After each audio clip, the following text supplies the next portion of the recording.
Segment 3, Hezbollah land. The road to Fatima Gate. Quote, Hezbollah learned to send journalists like me, Michael Totten, to men like Mohammed Afif. Did I pronounce that correctly? Yes. To men like Mohammed Afif. More interesting than anything Afif actually said were his facial expressions. Let's get to Mohammed Afif in a moment. What is Hezbollah? Hezbollah in Arabic is Hizb means party and Allah means God. So Hezbollah is the party of God. It is a radical Islamist political party, militia, and terrorist organization. And where does it fit into the sectarian matrix you just laid out for us? It's Shia. It is Shia. Yes. And where does it fit with regard to Syria or Iran or other foreign powers that keep monkeying around in Lebanon? It was created by the Iranian Revolutionary Guard Corps in 1982 in Lebanon's Bekaa Valley in the east along the Lebanese-Syrian border.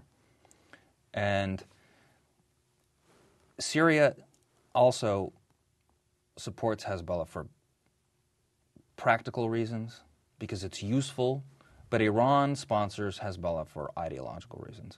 It is basically the Lebanese branch of the Iranian Revolutionary Guard Corps. All right. And what does it do in Lebanon? Let me back. So who runs Lebanon now? Nobody.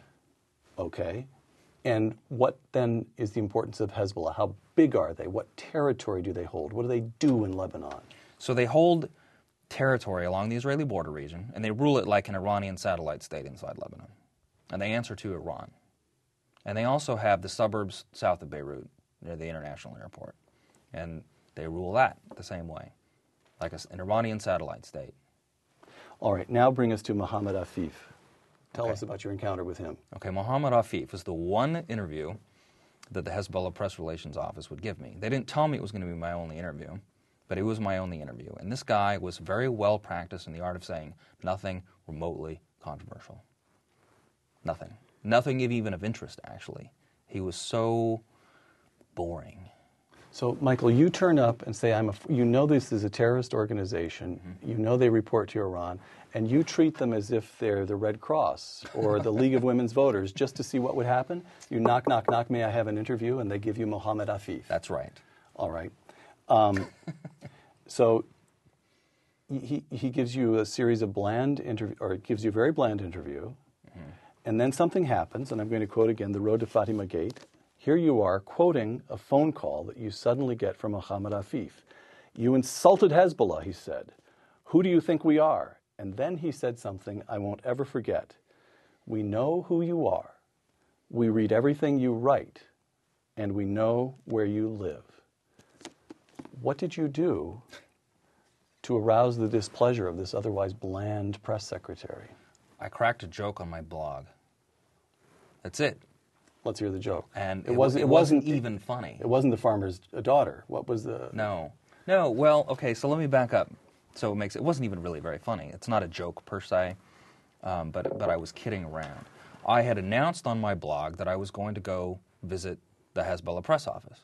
And I got 20, 30 emails from readers. Let's do a little publicity here. The blog is? My name. It's michaeltotten.com. Totten, 2 T's in the middle.com. Go ahead. Right. Okay, so I announced just a little line on my blog that I was going to go down to the Hezbollah press office.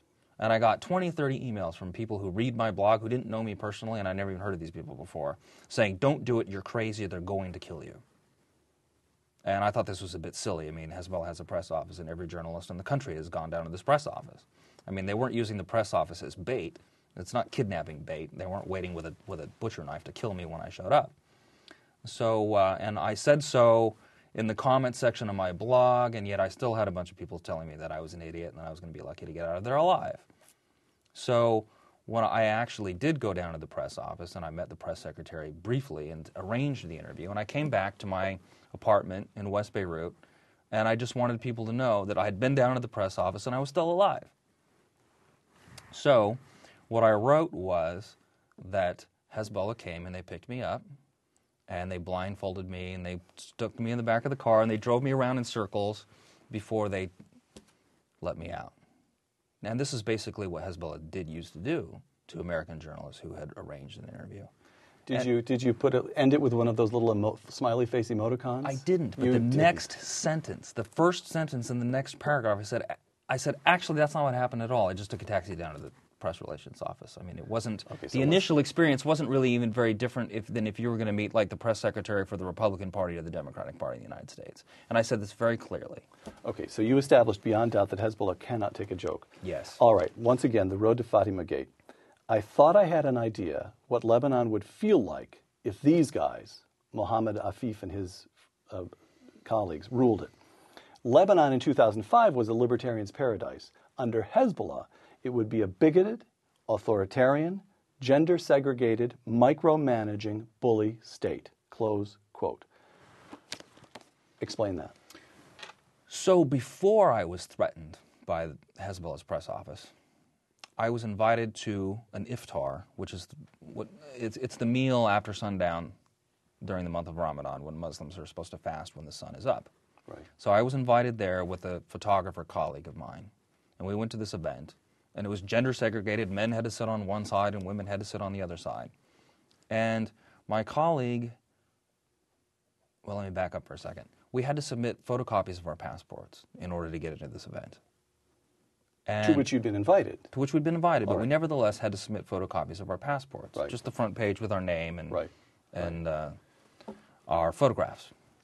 So we submitted these, they let us in, and somebody in Hezbollah security went through these photocopies of our passports and found that my photographer colleague's middle name was Isaac. Which sounded Jewish to them. Yes. A name from the Old Testament. All right. So he and I were detained, screamed at, threatened, interrogated, not me so much. I was told that I could leave at any time, but I stayed with him because I went there with him. He was actually my roommate. I wasn't going to leave my roommate when we were there together and grabbed at the same time. And he was interrogated. I mean, it was an Inquisition-style interrogation. And it was because his middle name was Isaac. This was clear. They thought that he was Jewish. And they suspected that he might be Israeli, just for this reason alone. And he and I were both blacklisted for life because of this. This was before Hezbollah ever threatened me. Does Hezbollah want to run Lebanon? Yeah, they do. They know they can't. It's not realistic, and they know that they are not going to be able to rule over Christians or Sunni Muslims with an Iranian-style government. They would like to, but they know they're not able to do so. Still, their day-to-day operative impulse is to expand their power. Yes. Got it.